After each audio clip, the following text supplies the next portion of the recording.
جمشید کو ابھی حساب کے لیے پیش نہیں کیا گیا تھا۔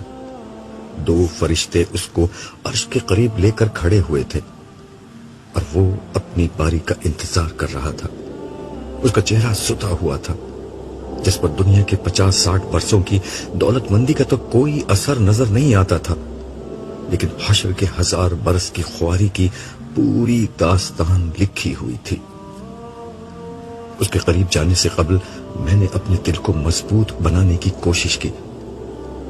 قریب پہنچا تو اس کے قریب کھڑے فرشتوں نے مجھے آگے بڑھنے سے روک دیا، مگر صالح کی مداخلت پر انہوں نے ہمیں اجازت دے دی۔ جمشید نے مجھے دیکھ لیا تھا۔ وہ بے اختیار میرے قریب آیا اور میرے سینے سے لپٹ گیا۔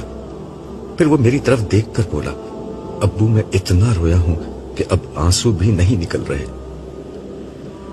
میں اس کی کمر تھپ تھپانے کے سوا کچھ نہ کہہ سکا۔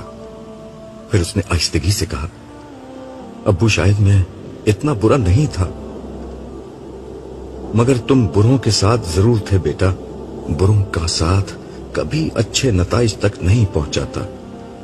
تم نے شادی کی تو ایسی لڑکی سے جس کی واحد خوبی اس کا حسن اور دولت تھی۔ خدا کی نظر میں یہ کوئی خوبی نہیں ہوتی۔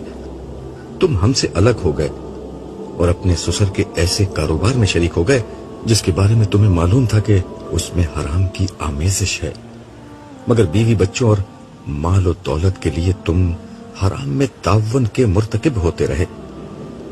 یہی چیزیں تمہیں اس مقام تک لے آئیں۔ آپ ٹھیک کہتے ہیں ابو، مگر میں نے نیکیاں بھی کی تھیں، تو کیا کوئی امید ہے؟ میں خاموش رہا۔ میری خاموشی نے اسے میرا جواب سمجھا دیا۔ وہ مایوس کن لہجے میں بولا، مجھے اندازہ ہو گیا ہے ابو۔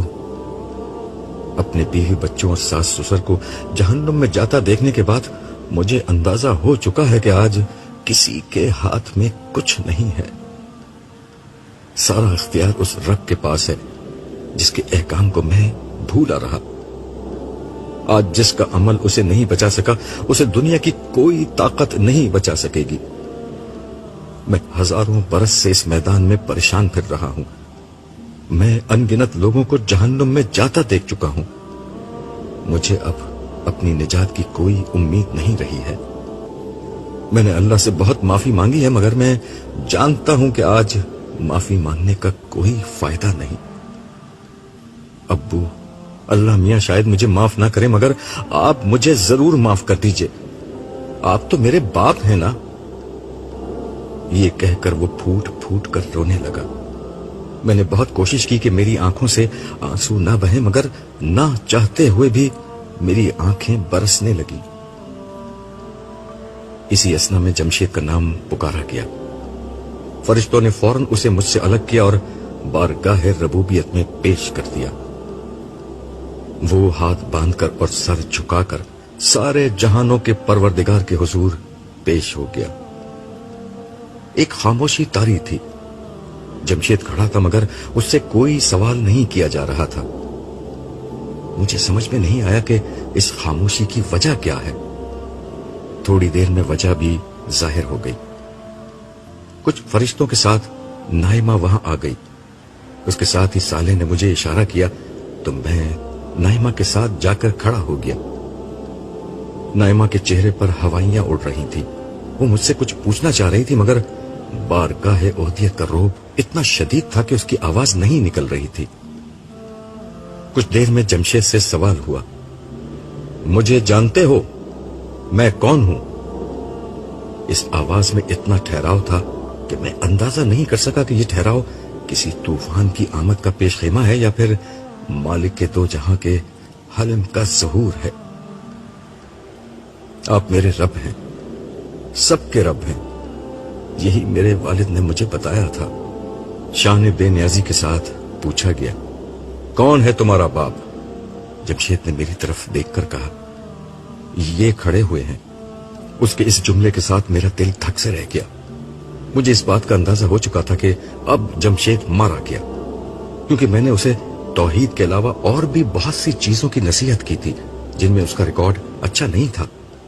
اب مجھ سے یہی پوچھا جانا تھا کہ میں نے اسے किन बातों की नसीहत की थी और मेरी यही गवाही इसकी पकड़ का सबब बन जाती।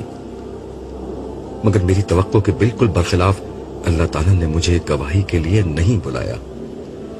उन्होंने जमशेद से एक बिल्कुल मुख्तलिफ सवाल किया।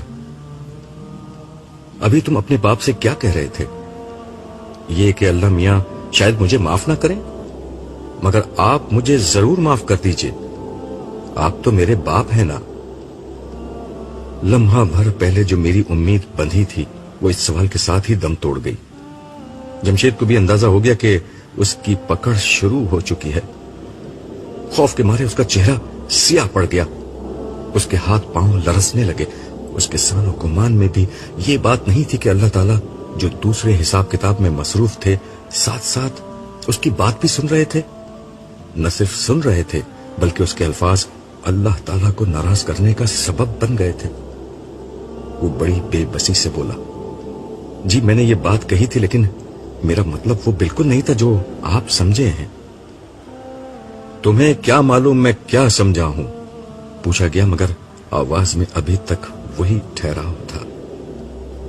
नहीं, मुझे बिल्कुल नहीं मालूम, आप क्या समझे? जमशेद ने लड़खड़ाती जबान से जवाब दिया। उससे मजीद कोई बात कहने के बजाय नाइमा से पूछा गया, मेरी लौंडी ये तेरा बेटा है? इसने तेरे साथ क्या सलूक किया? नाइमा बोली, परवरदिगार इसने मेरे साथ बहुत नेक सलूक किया। ये बुढ़ापे तक मेरी खिदमत करता रहा। इसने माल से, अमल से और मोहब्बत से मेरे साथ बहुत हुस्न सलूक किया। इसकी बीवी इसे टोकती थी, लेकिन ये मेरी खिदमत से बाज नहीं आया। इसने अपना माल और अपनी जान सब बेदरीग मेरे लिए वक्फ कर दी थी। नाइमा का बस नहीं चल रहा था कि वो जमशेद के लिए और बहुत कुछ कहे, मगर उसे मालूम था कि जो पूछा गया है उससे एक लफ्ज ज्यादा कहने पर उसकी अपनी पकड़ हो जाएगी। इसलिए वो मजबूरन इतना कहकर खामोश हो गई। परवरदिगार ने फरिश्ते की तरफ देखकर पूछा, क्या ये औरत ठीक कह रही है? फरिश्ते ने नामाए आमाल देखकर कहा, इसने बिल्कुल ठीक कहा है। इसके बाद जो कुछ हुआ उसने मेरे दिल की धड़कन तेज कर दी। हुक्म हुआ कि इसके आमाल तराजू में रखो। पहले गुनाह रखे गए, जिससे उल्टे हाथ का पलड़ा भारी होता चला गया। उसके बाद नेकियां रखी गईं। हम सबके चेहरे फख्र थे। एक एक करके नेकियां रखी गई, मगर वो गुनाहों के मुकाबले में इतनी कम और हल्की थी कि मिजान में उल्टे हाथ का पलड़ा बदस्तूर भारी रहा। आखिर में सिर्फ 2 नेकियां रह गईं। बज़ाहिर फैसला हो चुका था। नाइमा ने मायूसी और बेकसी के मिले जुले एहसास के साथ आंखें बंद कर ली। जमशेद अपना सर पकड़कर बेबसी से जमीन पर गिर गया। मैं जिस वक्त से मैदान हशर में आया था, मैंने एक दफा भी अर्श की तरफ देखने की हिम्मत नहीं की थी, मगर न जाने उस वक्त पहली बार बेइख्तियार मेरी निगाहें मालिक जुलजलाल की तरफ उठ गईं। एक लम्हे से भी कम अरसे के लिए उस साथ मेरे दिल से वही सदा निकली जो जिंदगी की हर नागहानी और मुश्किल पर मेरे दिल से निकला करती थी, ला इलाहा इल्लल्लाह। फिर मेरी नजर और सर दोनों फौरन झुक गए। फरिश्ते ने पहली नेकी उठाई। ये नाइमा के साथ किया गया उसका हुस्न सलूक था। हैरत अंगेज तौर पर सीधे हाथ का पलड़ा बुलंद होना शुरू हुआ। मैंने अपनी बराबर खड़ी नाइमा को झंझोड़ कर कहा, नाइमा आंखें खोलो।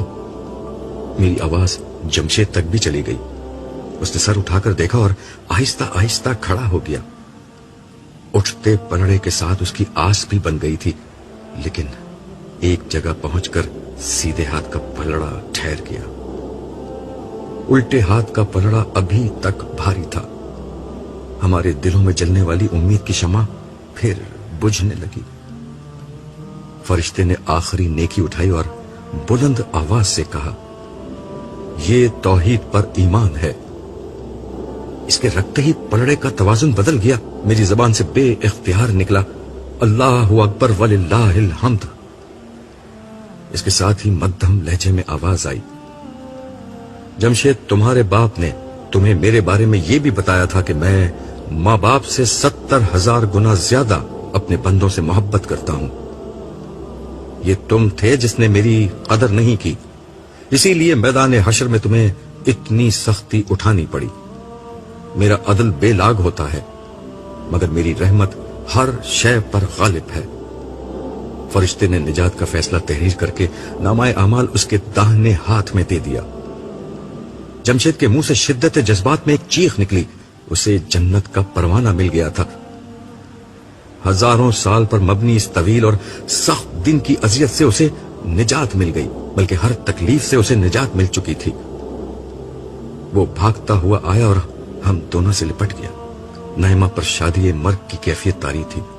जमशेद की आंखों से आंसू रवां थे और मैं अपने वजूद के हर राशे के साथ उस रब्बे करीम की हम्द कर रहा था जिसकी रहमत कामिला ने जमशेद को मुआफ कर दिया था।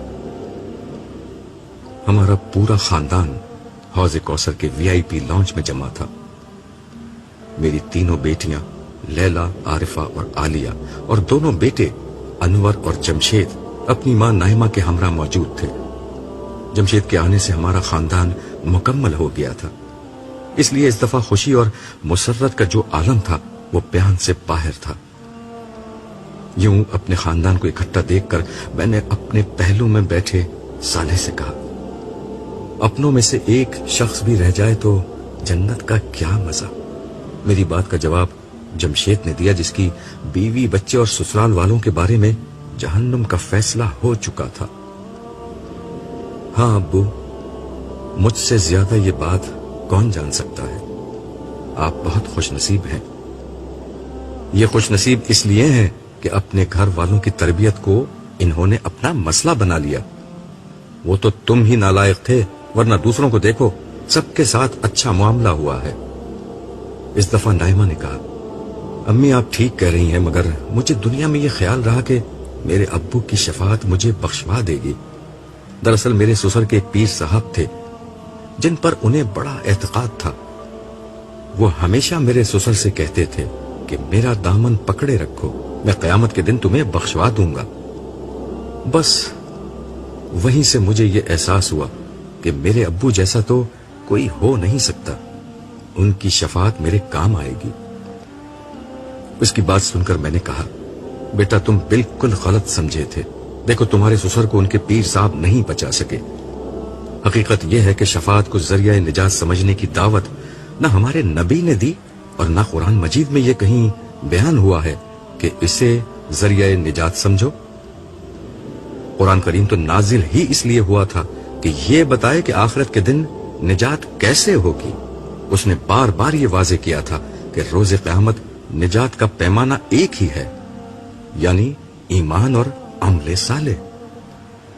नज़ूल कुरान के वक्त सारे ईसाई इस गुमराही का शिकार थे कि हजरत ईसा की शफाअत उन्हें बख्शवा देगी, जबकि मुशरिकीन ये समझते थे कि उनके बुत खुदा के हुजूर उनकी सिफारिशी होंगे। इसलिए कुरान मजीद ने बार बार इस बात को वाज़े किया कि शफाअत का कोई जरिया निजात नहीं है, इंसान को वही मिलेगा जो उसने किया होगा। लेकिन शफाअत का जिक्र कुरान में आया तो है और हदीसों में भी इसका जिक्र हुआ है। जमशेद ने सवाल किया। मैंने उसके सामने एक सवाल रखते हुए कहा, यह बताओ पूरे कुरान या किसी हदीस में कहीं यह कहा गया है कि शफाअत को जरिया निजात समझकर उस पर भरोसा करो और उसके लिए दुआ करो? नहीं, ऐसा तो कहीं भी नहीं कहा गया। जमशेद की जगह अनवर ने पूरे एतमाद और वसूख से कहा, तो जमशेद ने उससे इख्तलाफ करते हुए कहा, नहीं भाई, हम तो हर अजान के बाद शफाअत की दुआ करते थे। मैंने जमशेद की बात का जवाब दिया, ये तो लोगों ने हुजूर की बात में खुद इजाफा किया था। हुजूर ने सिर्फ इतना कहा था कि मेरे लिए मकाम महमूद की दुआ करो तो मेरी शफाअत वाजिब हो जाएगी। ये नहीं कहा था कि शफाअत के लिए भी दुआ किया करो। इस पर भरोसा करके अमले साले छोड़ दो और मजे से गुनाह करते रहो। साले ने मुझे मुखातिब करते हुए कहा, अब्दुल्ला तुम रुको, मैं इन्हें शफाअत का तसव्वुर तफसील से समझाता हूं। देखो, असल निजात का ज़ाब्ता ईमान और अमले साले है और इसके सिवा कुछ और नहीं। आज अगर किसी को मुआफी मिल रही है तो दरअसल वो किसी की शफाअत से नहीं मिल रही, बल्कि अल्लाह ताला के इल्म, कुदरत और रहमत की वजह से मिल रही है। قرآن مجید میں اس بات کو اس طرح بیان کیا گیا ہے کہ اللہ تعالیٰ بس شرک ہی کو معاف نہیں کریں گے، اس کے علاوہ جس گناہ کو چاہیں اور جس شخص کے لیے چاہیں بخش سکتے ہیں۔ چھوٹے موٹے گناہوں کو تو اللہ تعالیٰ دنیا کی سختیوں اور نیکیوں کی بنا پر معاف کر دیا کرتے تھے، لیکن جن لوگوں نے گناہ کا راستہ مستقل اختیار کیے رکھا اور توبہ نہیں کی، انہیں تو بہرحال اس راہ پر چلنے کے نتائج آج بھگتنا پڑ رہے ہیں۔ تاہم کوئی بندہ مومن جب اپنے گناہوں کی کافی سزا بھگت لیتا ہے۔ صالح نے یہیں تک بات مکمل کی تھی کہ جمشید نے لقمہ دیا، جیسے میں نے بھگتی یا پھر لیلا نے میدان حشر کی ابتدائی خواری اٹھائی تھی۔ بالکل، صالح نے اس کی تائید کرتے ہوئے اپنی بات جاری رکھی۔ میں یہ بتا رہا تھا کہ جب بندہ مومن اپنی خواری اور میدان حشر کی سختیاں جھیلنے کی بنا پر اللہ تعالیٰ کے اپنے قانون عدل کے تحت نجات کا مستحق ہو جاتا ہے، تو اللہ تعالیٰ کچھ نیک لوگوں کی گواہی کو، جو دراصل اس کے اچھے اعمال ہی کی گواہی ہوتی ہے، اس کی مغفرت کا بہانہ بنا دیتے ہیں۔ جیسے تمہارے لیے تمہارے ماں باپ کی گواہی مغفرت کا ذریعہ بن گئی، یا لیلا رسول اللہ کی اس گواہی کے نتیجے میں نجات پا گئی جو آپ نے ابتدا میں دی تھی۔ لیکن دیکھ لو، اس میں بھی ذاتی ایمان اور ذاتی عمل کی موجودگی ضروری ہے۔ سزا تو بہرحال انسان کو بھگتنی پڑتی ہے۔ تو یہ بتاؤ کہ سزا بھگت کر معافی کا راستہ بہتر ہے یا شروع ہی میں توبہ اور عمل صالح کا راستہ اختیار کر لینا اور بغیر کسی سختی کے نجات پا جانا بہتر ہے؟ ظاہر ہے کہ پہلا راستہ بہتر ہے، مگر یہ بتائیے کہ پھر حضور کی شفاعت کی کیا حقیقت ہے؟ اس دفعہ عارفہ نے جواب دیا اور ساتھ میں صالح سے ایک سوال بھی کر لیا۔ حضور کی شفاعت کا مطلب اگر یہ ہوتا کہ لوگوں کے پاس کوئی نیک عمل نہ ہو تب بھی حضور لوگوں کو بخشوا دیں گے، تو قرآن عمل صالح کی کوئی بات ہی نہیں کرتا، بلکہ قرآن کریم میں اللہ تعالیٰ حضور کی زبانی یہ کہلوا دیتے کہ لوگوں بس مجھ پر ایمان لے آؤ، میں آخرکار تم کو بخشوا دوں گا۔ یہ تو عیسائیوں کا عقیدہ تھا اور اس کا انجام انہوں نے آج بھگت لیا۔ نائمہ نے طنزیہ انداز میں کہا۔ صالح نے اس کی تائید میں کہا، ہم جانتے ہیں کہ قرآن میں ایسی کوئی بات بیان نہیں ہوئی ہے، اس کے برعکس ساری یقین دہانی اس بات کی ہے کہ ایمان لاؤ اور عمل صالح اختیار کرو اور سیدھے جنت میں جاؤ۔ باقی رہی حدیث، تو حدیثوں میں جو کچھ شفاعت کے بارے میں آیا ہے اسے اگر قرآن کی روشنی میں دیکھا جاتا، جو آخرت کے بارے میں حقائق بیان کرنے کی اصل کتاب ہے، تو بات بالکل واضح تھی۔ وہ کیا بات ہے؟ جمشید نے پوچھا۔ وہ یہی کہ آج کے دن گناہگاروں نے اپنے اعمال کی پوری سزا بھگتنی ہے۔ اس کے بعد حضور کی درخواست وہ سبب بن گئی جس کی بنا پر لوگوں کی نجات کا امکان پیدا ہوا۔ یہ پہلی دفعہ اس وقت ہوا تھا جب حضور نے اللہ تعالیٰ سے یہ درخواست کی تھی کہ انسانیت کا حساب کتاب شروع ہو، جس کے نتیجے میں لوگوں کو انتظار کی زحمت سے نجات ملی۔ دوسری دفعہ آپ نے اور دیگر تمام انبیاء نے اپنی اپنی قوموں کو دی گئی اپنی تعلیم کی شہادت دی۔ یہ شہادت ان سب لوگوں کے لیے نجات کا باعث بن گئی جن کا عمل مجموعی طور پر اس تعلیم کے مطابق تھا۔ جیسے کہ میں، لیلا بولی۔ ہاں، جیسے کہ تم۔ اور اب تیسری دفعہ حضور اس وقت درخواست کریں گے جب کچھ لوگوں کا معاملہ مؤخر کر دیا جائے گا، ان کا حساب کتاب آخری وقت تک نہیں کیا جائے گا، اور وہ اپنے گناہوں کی پاداش میں حشر کے میدان میں خوار ہوتے رہیں گے۔ حضور ان کے لیے بار بار درخواست کریں گے، تاہم جب اللہ تعالیٰ کی حکمت اور علم کے تحت ان کا فیصلہ کرنا مناسب ہوگا، تب حضور کو اجازت دی جائے گی کہ وہ ان کے حق میں کوئی بات کریں۔ پھر حضور کی درخواست کے نتیجے میں ان کا حساب کتاب ہوگا، جس کے بعد جا کر ان کی نجات کا کوئی امکان پیدا ہوگا، اور یہ ہوگا بھی سب سے آخر میں، جب ایسے لوگ اپنے تمام اعمال کی بدترین سزا بھگت چکے ہوں گے اور توحید سے وابستگی اور اچھے اعمال کی بنا پر نجات کے مستحق ہو جائیں گے۔ میرا ایک سوال ہے، انور نے صالح کو مخاطب کر کے کہا، وہ یہ کہ اگر سب لوگ سزا بھگت کر ہی معافی کے مستحق بن رہے ہیں تو اس میں اللہ کی رحمت کہاں سے آ گئی؟ یہ تو بس عدل ہو رہا ہے۔ بہت اچھا سوال ہے، साले ने अनवर की तहसीन करते हुए जवाब में कहा, देखो अगर वो सिर्फ अदल करते तो ऐसे लोगों की असल सजा जहन्नुम के अजाब थे, जिनका भुगतना मैदान हशर की सख्तियों से हजारों लाखों गुना सख्त सजा है। अदल के तहत ऐसे तमाम लोगों को जहन्नुम की सजा भुगतनी चाहिए थी, मगर उनकी रहमत यह है कि वो हशर की सख्ती को जहन्नुम के अजाबों का बदल बना रहे हैं। यूं अल्लाह ताला की सिफत अदल और सिफत रहमत का बैक वक्त ज़हूर हो रहा है। साले ने बात खत्म की तो जमशेद ने कहा, तो ये है असल बात। मैं तो इस गलत फहमी में रहा कि शफाअत का मतलब ये होता है कि हम जितने मर्जी गुनाह कर लें, नबी करीम सल्लल्लाहु अलैहि वसल्लम और दीगर नेक लोग हमें बख्शवा देंगे। ये तसव्वुर अल्लाह की सिफत अदल के खिलाफ है। ये बस एक गलत फहमी थी जो कुरान करीम को समझकर ना पढ़ने की वजह से लोगों को हो गई थी। निजात तो सिर्फ ईमान और अमल सालेह से होती है, बाकी रही माफी तो वो अल्लाह ताला की रहमत से मिलती है। अल्लाह ताला बस ये करते हैं कि इस माफी का ऐलान और सबब किसी नेक बंदे की गवाही या दरखास्त को बना देते हैं। इससे अल्लाह ताला का मकसूद अपने महबूब व बरगजीदा बंदों की इज्जत अफजाई होती है। निजात तो अपने उसूल पर होती है। और तुमसे बेहतर अब ये कौन जानता है कि इंसान जहन्नुम में भी ना जाए तब भी गुनाहों की कितनी सख्त सजा हशर के मैदान की सख्ती की शक्ल में बहरहाल भुगतनी पड़ती है। क्या जहन्नुम में जाने के बाद भी निजात का कोई इम्कान है? आलिया ने सवाल किया तो एक खामोशी छा गई। कुछ देर बाद इस सुकूत को सालेह ने तोड़ते हुए कहा, कुरान कहता है ना कि अल्लाह ताला बस शिर्क ही को माफ नहीं करेंगे, इसके अलावा जिस गुनाह को चाहें और जिस शख्स के लिए चाहें बख्श सकते हैं। मतलब? अनवर ने पूछा। मतलब ये कि कुछ गुनाह जहन्नुम तक पहुंचा सकते हैं, लेकिन इन गुनाहों के बावजूद जिन लोगों में ईमान की कोई रमक बाकी थी उन्हें आखिरकार मुआफी मिल सकती है। मगर ये मुआफी किसको मिलेगी, कब मिलेगी, ये बातें अल्लाह के सिवा कोई जानता है और ना कोई और तय ही करेगा। और मेरे भाई, जहन्नुम तो एक पल रहने की जगह नहीं है। जो लोग वहां से निकलेंगे वो न जाने कितना अरसा गुजारने के बाद अपनी सजा भुगत कर निकलेंगे।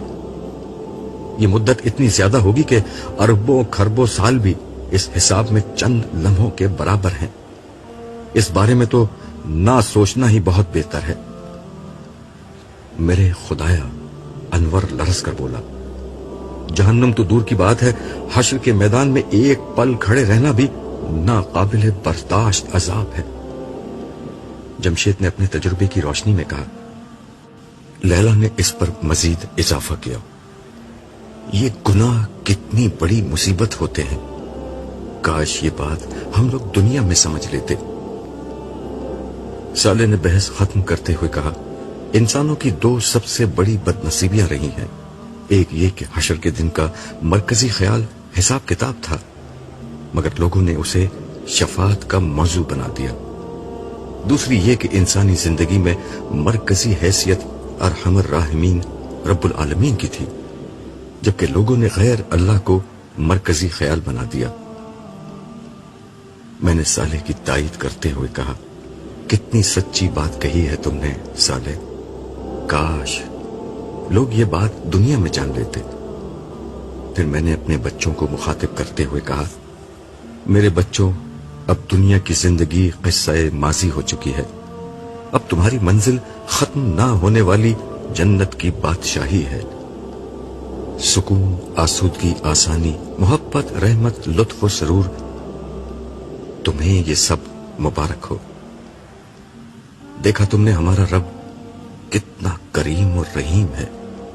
आओ हम सब मिलकर अपने रब्बे करीम की हम्द करें और मिलकर कहें, अल्हम्दुलिल्लाह रब्बिल आलमीन। सबने मिलकर अल्हम्दुलिल्लाह रब्बिल आलमीन को एक नारे की शक्ल में बुलंद किया। अब्दुल्ला, हशर के दिन के मामलात अपने इख्तिताम की तरफ बढ़ रहे हैं। तुम्हें अगर हशर के मामलात से कोई दिलचस्पी बाकी रह गई है तो दोबारा वहां चले चलो।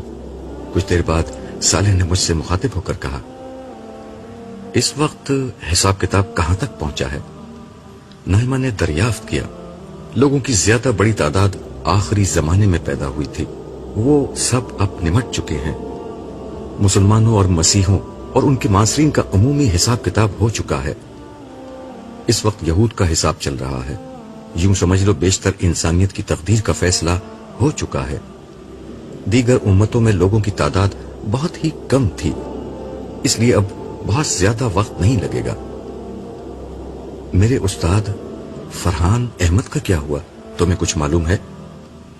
نہیں، میرا ان سے کوئی براہ راست تعلق نہیں، اس لیے میں ان کے بارے میں کچھ نہیں جان سکتا۔ یہ تو میں جانتا ہوں کہ وہ یہاں حوض پر نہیں ہے، باقی اللہ بہتر جانتا ہے کہ ان کا کیا ہوگا۔ ویسے بہتر ہے کہ اب تم اٹھ جاؤ۔ ٹھیک ہے، ہم لوگ چلتے ہیں، میں نے نشست سے اٹھتے ہوئے کہا۔ نائمہ اور بچے بھی اپنی نشستوں سے اٹھ گئے۔ نائمہ نے اٹھتے ہوئے کہا، میں ان بچوں کے ہمراہ ان کے خاندانوں کے پاس جا رہی ہوں۔ یہاں وی آئی پی لاؤنج میں تو صرف آپ کے بچے آ سکتے ہیں، ان کے بچے تو نیچے انتظار کر رہے ہیں۔ میں ان کے پاس جا رہی ہوں، اور ہاں، مجھے اپنے جمشید کے لیے کوئی نئی دلہن بھی ڈھونڈنی ہے۔ اس آخری بات پر ہم سب ہنس پڑے سوائے جمشید کے۔